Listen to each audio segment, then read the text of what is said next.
এয়া নামঘৰৰ পৰা ভাগৱত আনিলেগৈ। গৃহস্থ ঘৰত তেনেকৈ ভাগৱত পাঠ কৰিলে নামঘৰৰ পৰা আনিবগৈ লাগে। আকৌ নামঘৰত আকৌ থৈ আহিবগৈ লাগে নীতি নিয়ম অনুসৰি। কত বুলি জানিবা নিশ্চয় নিজে তৰি পুৰুষক সেইজনেহে 21 পুৰুষ উদ্ধাৰ কৰিব পাৰিব দেই বাবু। পুৰুষ উদ্ধাৰ কৰিব আপোনালোকৰ কথা আকৌ নাই দেই।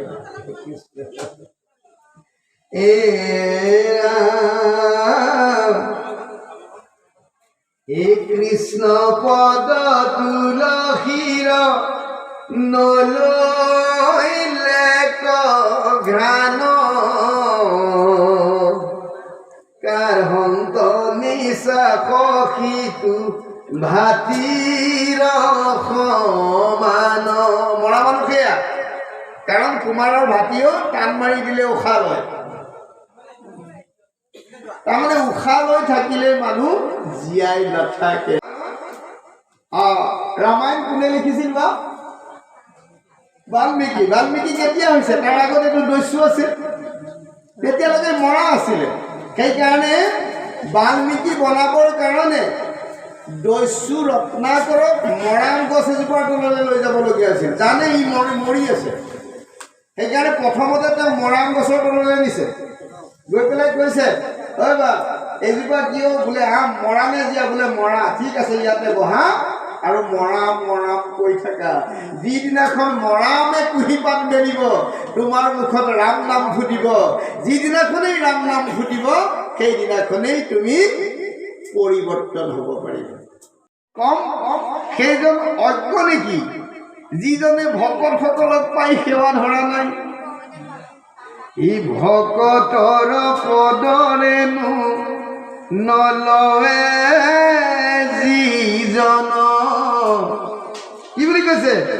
জীৱন্ততে সখীটো মৃত সমান।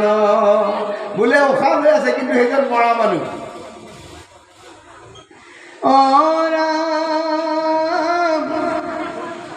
কৃষ্ণ পদ তুলসীৰ নলৈলে ঘ্ৰাণ কাৰন্ত নিশা সখীটো ভাতিৰ সমান। হৰি হৰি বোলন্তেনো শিকাৰো মানচিত। যিয়ে হৰি বুলি কওঁতে ঈশ্বৰ পুৰুষৰ কথালৈ মনত নাহে, যিয়ে ঈশ্বৰৰ নামত আজিলৈকে এটোপাল চকুলে দি পোৱা নাই। আমি এনেই ক'লে নহ'ব, বোলে তোমাৰ নামে তোমাক পুজিম গধূলি পুৱা। কাৰণ জগতখনত পুজি মহত আৰু অন্তৰ্গত পৰ মাৰ্থ কথা যত মই মাত্ৰ জানো নাৰ দৰ প্ৰসাদত। কি ক'লে? পুৰাণৰ সূৰ্য এইটো মহাভাগৱত ব্যাস মহাঋষি আৰু কহিছা মহত্ব। ইয়াৰ আগতে ব্যাসেও 17খন পুৰাণ লিখি সৰস্বতী নদীৰ পাৰত তেওঁ পগলা হৈ আছিল।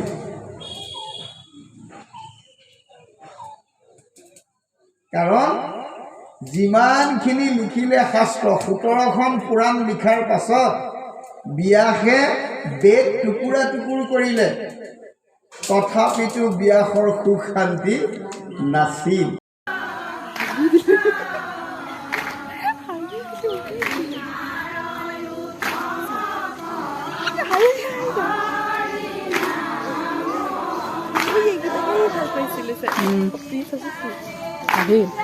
বাচন আহিছে গছ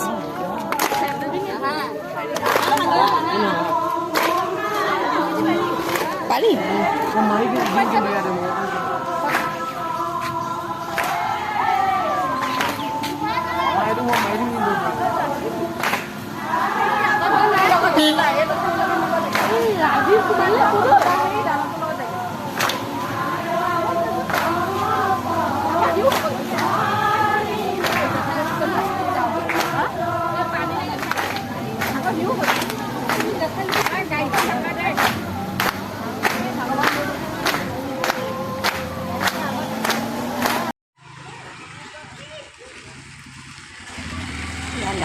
ভাগৱত হৈ আমি এয়া আহিছোঁ।